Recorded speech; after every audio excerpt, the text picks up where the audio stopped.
Martinique brigue le titre mondial réserve de biosphère décerné par l'UNESCO. C'est le thème de notre grand angle ce mardi. Oui, et pour en parler avec nous en direct, nous recevons deux personnes. Catherine Sibien, vous êtes directrice du comité Hommes et Biosphère France. Bonjour à vous. Bonjour. Et Nathalie de Pompignan, la présidente de Martinique Réserve de Biosphère. Bonjour à vous. Bonjour à toutes et à tous. Catherine Sibien, on va commencer par vous. Vous êtes arrivée hier soir chez nous.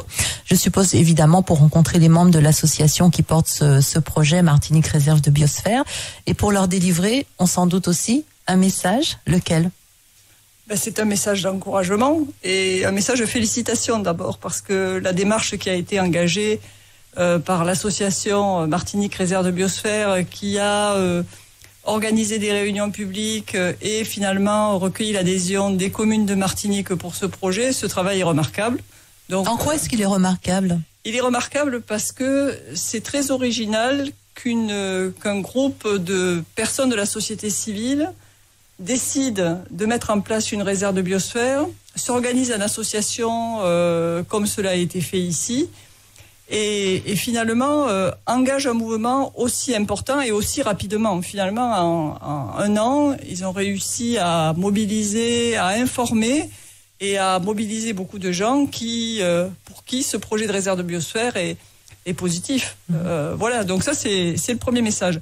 Après, le message d'encouragement pour l'association et pour la Martinique en général, la réserve de biosphère, c'est un titre donné par l'UNESCO qui offre beaucoup de possibles finalement. On peut déjà peut-être s'arrêter de savoir oui. Qu'est-ce que c'est qu'une réserve de biosphère, rappeler en tout cas ce que ça entend. Alors une réserve de biosphère, c'est un territoire, un lieu qui est reconnu par l'UNESCO pour sa volonté de à la fois protéger sa biodiversité, sa culture et mieux la valoriser au profit des gens. Donc c'est vraiment un territoire de projet qui s'engage dans le développement durable en s'appuyant sur ses richesses, sur ses forces. Alors on sait qu'on a 680 à peu près, c'est ça dans le monde. C'est plus 700 maintenant. 700 maintenant, oui. Donc voilà, il y en a eu d'autres entre-temps. Alors peut-être avec vous, Nathalie de Pompignan, vous voyez l'UNESCO est vraiment surprise et vraiment satisfaite en fait de cette démarche que vous avez entreprise avec sur la base en fait des citoyens de la Martinique. Pourquoi est-ce que vous avez choisi ce biais ? C'est une excellente question. Merci de la poser. Eh bien, tout simplement, cette initiative est née de la société civile martiniquaise, c'est vrai, et d'une rencontre entre différents acteurs, notamment avec les acteurs économiques. De cette rencontre a jailli cette proposition, et si la Martinique devenait réserve de biosphère ? Alors pourquoi ? Parce que l'ensemble des membres fondateurs de l'association ont souhaité s'impliquer aux côtés des acteurs publics dans un projet qui permet de faire rayonner la Martinique et de contribuer à développer son attractivité.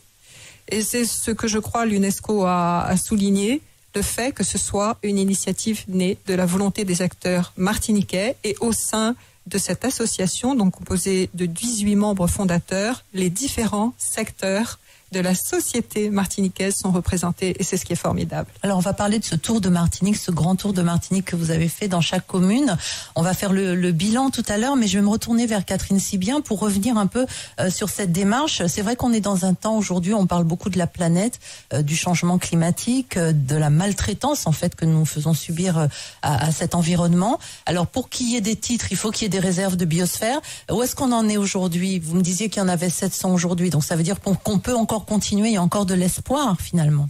Alors il y a de l'espoir et surtout la réserve de biosphère, c'est un endroit où on va se mettre autour d'une table et réfléchir à ce qu'on a à faire ici, chez nous, pour garder la qualité de ce qu'on a. Et finalement pour se mettre en ordre de marche par rapport aux enjeux dont vous parlez, à ces enjeux environnementaux qui font peur, mais beaucoup de réponses. Il y a des réponses globales, mais il y a aussi des réponses locales. Et finalement, la réserve de biosphère, c'est un endroit qui est fait pour en parler. On va parler avec la société civile de savoir qu'est-ce qu'on a besoin de faire en termes de conservation de la biodiversité, en termes de valorisation du patrimoine culturel et toutes ces démarches qui peuvent être mises en œuvre au niveau local par plein d'acteurs de la société, les acteurs économiques, les acteurs de la culture, les acteurs sociaux. Voilà, la réserve de biosphère, c'est un lieu où on peut envisager tous ces enjeux dont vous venez de parler. Alors on va savoir tout à l'heure ce que ça nous apportera très concrètement. Mais ce tour de Martinique, donc il s'est achevé, Nathalie de Pompignan, il reste combien de communes encore à couvrir aujourd'hui? Alors écoutez, c'est assez extraordinaire et c'est une très bonne nouvelle à annoncer, puisque nous avons initié les réunions publiques d'information et de co-construction mi-septembre avec la première commune qui nous a reçus, qui était la commune du Diamant. On parle de 2000... là, nous sommes en septembre 2018. 18, septembre voilà, 2018. Il y a un an. À ce jour, 32 communes avec leur population se sont engagées dans cette démarche de candidature et les 34 communes seront engagées à la fin du mois d'octobre. Donc il manque les 2 dernières. Exactement. C'est ça, qui se sont positionnées. Ça y est. Se sont déjà positionnées, ont émis un avis favorable et s'engagent dans cette démarche. Il ne reste plus qu'à fixer la réunion. C'est ça. Alors, il n'y avait pas beaucoup de monde forcément à ces réunions, mais quel était l'intérêt et que faire de tout ce matériel que vous avez récolté? Alors, pas beaucoup de monde.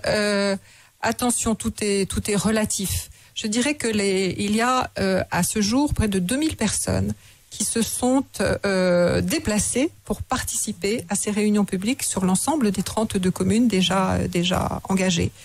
Je crois que les résultats ont été extrêmement qualitatifs. Parfois, ce n'est pas la quantité qui prévaut, mais la qualité. Et je peux vous dire que les habitants étaient au rendez-vous de la qualité, parce qu'il y a eu des propositions d'action qui ont surgi dans chaque commune qui étaient absolument extraordinaires et originales et très créatives. Et puis, ce qui est formidable dans ces réunions publiques, c'est que les habitants prennent conscience des atouts de notre pays, des atouts culturels, naturels, des savoir-faire, qui sont absolument exceptionnels, il faut le dire. La Martinique est extrêmement riche de son patrimoine culturel, naturel et de ses savoir-faire. Et puis aussi prendre conscience des thématiques de recherche et d'éducation à l'environnement que l'on peut mettre en avant. Cette démarche a cet aspect unique et qu'elle est participative, elle est fédératrice et elle est collective. Alors collective, c'est-à-dire qu'on aimerait que toute la population finalement suive ce mouvement. Oui. 2000 personnes sur 300 quelques mille, on a envie en fait que effectivement tout le monde soit plus concerné. Ça vous préoccupe pas ça justement? Bien sûr. C'est pour ça que nous allons élargir notre communication à l'issue de cette première phase de réunion publique, de façon à ce que chaque habitant, si cela est possible, se sente concerné par cette démarche, parce que cette démarche concerne l'ensemble de la population. Et chaque habitant est invité à s'exprimer, à participer et à être acteur. Et adhérer également, pourquoi pas, à des actions précises.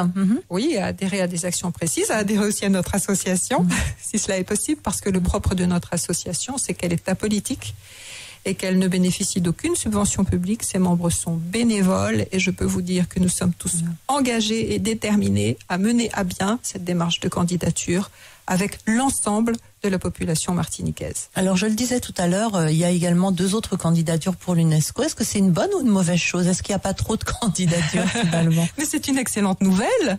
Moi je crois que la Martinique mérite. Donc il y a l'Aïol, on peut le répéter, absolument. Et puis la forêt des volcans également avec les pitons. Tout à fait. Il y a 2 titres qui concernent le patrimoine mondial, culturel et naturel. Et puis, il y a le titre de réserve de biosphère. 3 reconnaissances mondiales pour la Martinique. Et c'est quelque chose de phénoménal dont chaque habitant peut se réjouir. Parce que c'est un signe de confiance retrouvée et de fierté retrouvée pour chacun de nous. Catherine Sibien, à l'UNESCO, on regarde ça avec quel regard? Ces 3 candidatures qui sont portées par un même territoire.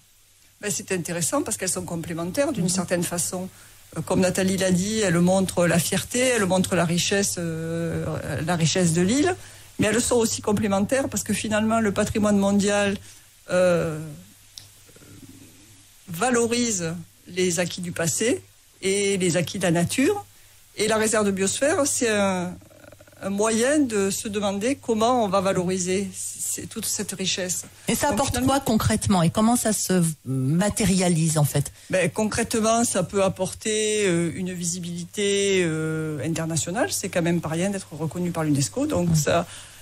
Et on fait partie d'un réseau. On fait partie de ce réseau des 700. Réseau. Alors le réseau des 700, mais peut-être des réseaux plus régionaux. Peut-être le réseau pourrait se construire ou se structurer davantage sur les Caraïbes et pour lequel la Martinique pourrait jouer un rôle. D'ailleurs, la Guadeloupe y est déjà. Alors, la Guadeloupe y est déjà. Il y a 13 réserves de biosphère sur l'arc antillais qui ont quand même des problématiques et des enjeux très communs à discuter. Et c'est vrai qu'imaginer des coopérations entre ces réserves de biosphère pour parler des sujets qui les intéressent. De la biodiversité, de la protection. L'adaptation au changement climatique, peut-être des questions culturelles également. Ça, c'est tout à fait envisageable et le réseau des réserves de biosphère permet ça. Mais finalement, la réserve de biosphère, elle est ce que les Martiniquais en feront. Alors moi, je suis très confiante parce que je vois avec quelle énergie ce projet a commencé. Mais c'est vrai que moi, je serais très fière si la prochaine fois que je viens à Martinique, dans l'aéroport à Fort-de-France, je vois bienvenue dans la réserve de biosphère de Martinique. Ça voudra dire que les acteurs du tourisme s'en sont emparés et s'appuient sur cette image internationale donnée à l'île. La prochaine étape, Nathalie de Pompignan. La prochaine étape. Eh bien, la prochaine étape sera une réunion de synthèse, en fait, c'est-à-dire une présentation de d'une synthèse des informations qui ont été recueillies lors de ces réunions publiques dans les 34 communes et une synthèse également des propositions d'action. Cette synthèse sera présentée aux représentants des communes, aux représentants du monde économique, associatif, académique, scientifique, religieux, puisque n'oublions pas que nous avons parmi nos membres fondateurs Monseigneur Macaire. Sera abordée la question de la gestion de ce titre, comment gérer ce titre, quelle structure de gestion sera choisie. Et puis, le dossier de candidature commence d'ores et déjà, de toute façon, à être complété. Est-ce qu'on vise une année, un timing précis pour obtenir, en tout cas candidater et on espérer obtenir ce titre? Oui. Nous allons remettre le dossier au comité France du programme Hommes et Biosphère à la fin du premier semestre 2020. Ensuite, je passe la parole à Catherine pour qu'elle... Donc, il sera examiné au niveau national et puis transmis à l'UNESCO en septembre 2020. Une fois qu'il sera à l'UNESCO, il va être examiné par 2 instances et la deuxième, la réunion aura lieu probablement au mois de juin 2021 et c'est là qu'on saura, je pense, que la Martinique devient réserve de biosphère. Écoutez, merci beaucoup d'être venu nous apporter ces précisions et j'ajoute simplement que notre station RCI participera également à cet effort puisqu'on va installer un rendez-vous hebdomadaire pour parler donc de ces titres que nous briguons au niveau de l'UNESCO. Il y aura évidemment réserve de biosphère, mais il y aura l'aïeul et puis la forêt, des volcans également. Merci à vous d'être venus. Merci Pascal, merci RCI.